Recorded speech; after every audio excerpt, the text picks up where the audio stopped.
parle de l'actualité en Israël, l'actualité sécuritaire, avec l'armée israélienne qui se prépare apparemment à reprendre les combats à Gaza. Pour en parler, nous sommes avec Raphaël Jérusalemi, analyste de défense sur deux chaînes qu'on connaît bien, I24 News et LCI, la chaîne Info, et qui est avec nous chaque lundi matin sur Radio J. Bonjour Raphaël. Bonjour. Merci beaucoup d'être avec nous ce matin. Alors effectivement, on parle de ce qui se passe dans la bande de Gaza. Le Hamas qui veut directement passer à la seconde phase de l'accord, donc qui ne veut pas poursuivre cette fameuse phase 1 que demandent Israël et les États-Unis, il me semble. Alors conséquence de ce refus, Israël a suspendu l'aide humanitaire à Gaza. Est-ce que Israël a eu raison de le faire ? Le seul l'avenir nous dira si Israël a eu raison. Pour l'instant, j'ai l'impression qu'il s'agit d'une sorte de bluff, parce que si on atteignait un niveau humanitaire très bas dans Gaza, Israël serait contraint d'intervenir.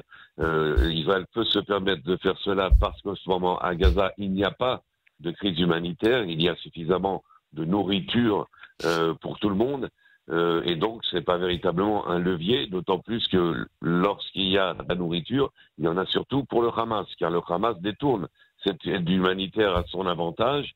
Et je peux vous assurer que tant qu'il y aura une miette de pain dans Gaza, c'est le Hamas qui la mangera et pas la population civile. Le Hamas n'a que faire du sort des Palestiniens de Gaza et de leurs conditions de vie, tant que lui peut survivre. C'est donc le problème. L'aide humanitaire aujourd'hui est effectivement un soutien à la faction terroriste avant tout. Alors, vous dites que ce n'est pas un levier efficace. Qu'est-ce qui serait efficace justement pour dissuader, pour mettre la pression sur le Hamas selon vous ? Alors, d'après l'attitude israélienne actuelle, la pression militaire resterait ce qui est le plus possible pour faire plier le Hamas, c'est-à-dire le Hamas en fin de compte, quel est son intérêt à libérer des otages? C'est sa survie politique, sinon même militaire. Et donc il n'y a aucun intérêt pour le Hamas aujourd'hui de libérer des otages s'il y a une menace de reprise des combats, même à long terme. Le Hamas avait donc au départ, avec cette phase 2, voulu une cessation totale des combats et un retrait total de Tsahal hors de la bande de Gaza, qui n'a pas lieu, donc pas de phase 2. Les Israéliens, en fin de compte, ce sont eux qui ont arrêté les négociations en vue d'une phase 2 et qui ont changé un peu les règles du jeu en cours de route. On ne voit pas du tout en quoi le Hamas accepterait la proposition israélienne ou la proposition américaine de libérer tous les otages maintenant, sans aucune garantie de sa survie à long terme, comme je l'ai dit, politique. Or, il est hors de question que le Hamas reste au pouvoir à Gaza. C'est tout le but, malgré tout. Le but principal, c'est bien sûr de libérer les otages, mais c'est certainement pas de laisser le Hamas au pouvoir ensuite à Gaza. Vers quoi se dirige-t-on ? Alors aujourd'hui, Raphaël, on l'a dit, l'armée se prépare à se redéployer dans les zones qu'elle a évacuées dans la bande de Gaza. On se dirige à nouveau vers une reprise des combats ? Absolument. À moins que la proposition de Washington de M. Witkoff ou la proposition israélienne d'une prolongation de la première phase pourrait peut-être marcher si par miracle on arrive à une libération des otages sans reprendre les combats. On peut envisager effectivement un cessez-le-feu plus long ou même une cessation à long terme des combats si par exemple le Hamas dépose les armes. Il suffirait que le Hamas dépose les armes. En général, dans une guerre normale, lorsqu'une armée perd, elle dépose les armes. Le Hamas étant une faction fanatique, même quand il n'y aura plus que 2 terroristes, ils voudront toujours se battre. C'est ça le problème. Alors, en espérant que cette pression de l'aide humanitaire, cette pression de la reprise des combats fonctionne, ok, j'en doute fort. Je ne pense pas que ça va marcher. Et donc, on est évidemment à la veille de reprise des combats avec, pas cette semaine, parce que cette semaine, c'est l'entrée en fonction mercredi du nouveau chef de l'état-major de Tsahal. Donc, on va le laisser s'installer. Oui. Il y a aussi la possible visite de M. Witkoff des États-Unis qui va être un peu retardée parce qu'il y a un speech important de Donald Trump mardi au Congrès. Et donc, cette semaine, c'est pas véritablement la semaine où on va reprendre les combats, à mon avis.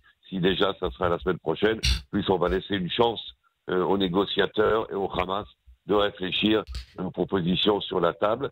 La phase 2 n'est plus sur la table, mais il y a d'autres propositions au Hamas maintenant de les accepter ou de les refuser, quitte à s'exposer à une reprise des combats dont je rappelle que cette fois-ci, ça sera à la fin du Hamas, car les combats qui reprendront n'auront rien à voir avec ce qu'on a vu jusqu'à présent. Ils seront beaucoup plus intenses et ils seront surtout massifs, c'est-à-dire massifs par le nombre de divisions engagées, mais aussi massifs par le fait que tout Gaza sera attaqué d'un seul coup, nord, sud et centre, et non pas par étapes comme ça avait été au départ. Alors des combats beaucoup plus intenses, mais ce qu'il faut dire c'est qu'il y a toujours 59 otages dans la bande de Gaza, Raphaël, et vous le dites, c'est la priorité aussi d'Israël de ramener tous les otages. Qu'est-ce que ça signifiera pour justement les otages? Est-ce que ça ne risque pas aussi de les mettre en danger, une reprise très intense de ces combats comme vous dites?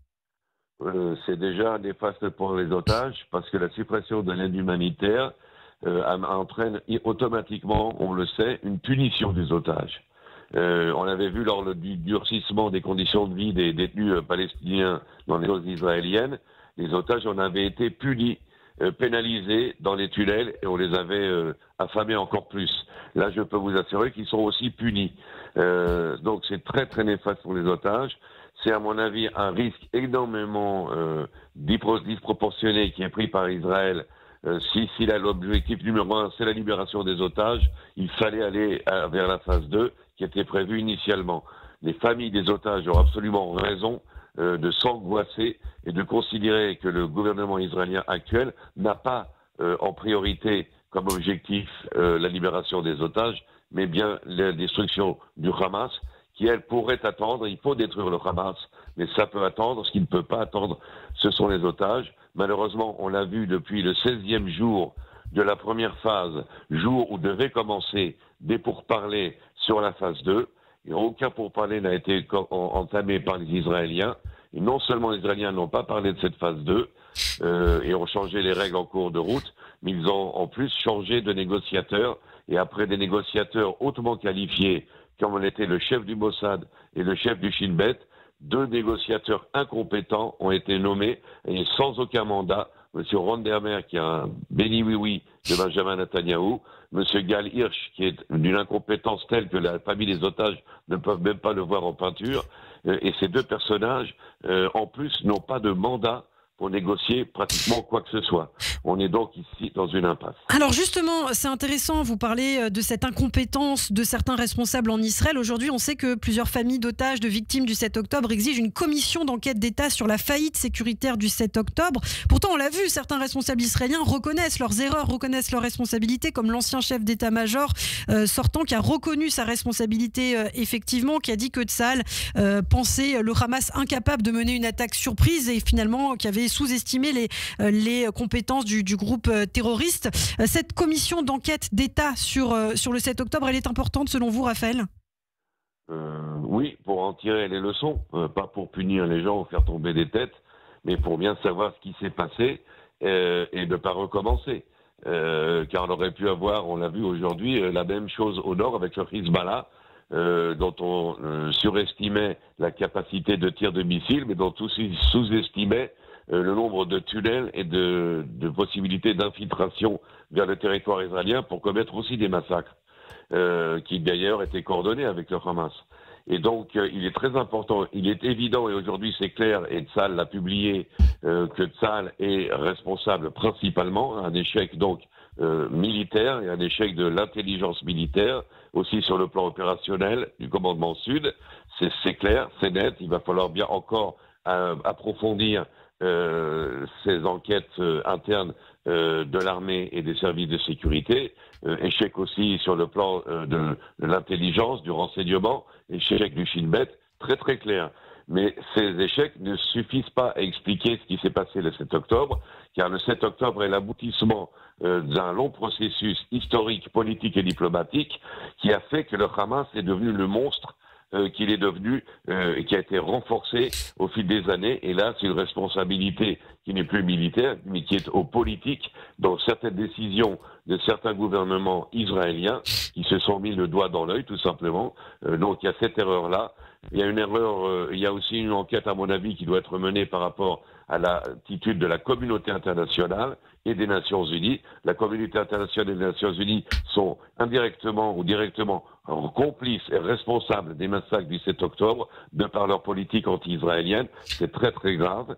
Il y a aussi des aspects psychologiques et sociétaux de la société israélienne. La scission de la société israélienne, les divergences assez violentes entre différentes parties de la société israélienne ont affaibli Israël et ont incité les ennemis d'Israël à attaquer Israël, y voyant effectivement un affaiblissement. Il y a donc énormément de causes qui sont encore restées dans l'ombre et il est évident que s'il y a des responsabilités à prendre, elles ne seront pas uniquement militaires, elles sont également politiques et sociales. Alors très rapidement, je voulais aussi vous faire réagir, Raphaël, à ce qui s'est passé à la Maison-Blanche ce week-end, cette rencontre entre Donald Trump et Volodymyr Zelensky, le président ukrainien. On a vu comment le président ukrainien avait été traité par l'administration Trump, qu'il avait été humilié. Est-ce que justement cette scène qu'on a tous vue ne devrait pas inquiéter Israël, qui finalement pourrait être lâché aussi à tout moment par les États-Unis?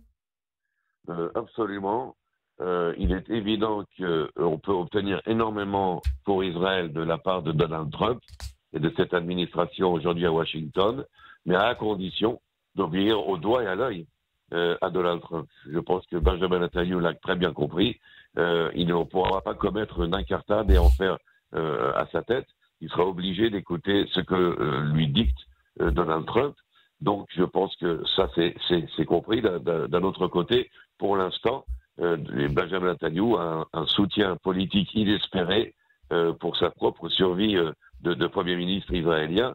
Il est consolidé par la Maison-Blanche et donc il n'y a pas de raison qu'il n'obéisse pas au doigt à l'œil à Donald Trump. Mais c'est vrai, vous avez raison, Donald Trump est imprévisible et sa conduite par rapport à M. Zelensky, qu'on ait de la sympathie ou pas pour le président israélien, peu importe, est certainement très déplacée et ne donne pas une très bonne image de marque de l'Amérique. Je pense qu'il y avait une façon plus digne et hautaine de faire pression sur Zelensky. Merci beaucoup, Raphaël, pour ce point de vue ce matin, ces précisions sur ce qui se passe en Israël. On vous retrouve avec grand plaisir la semaine prochaine. À la semaine prochaine, Raphaël.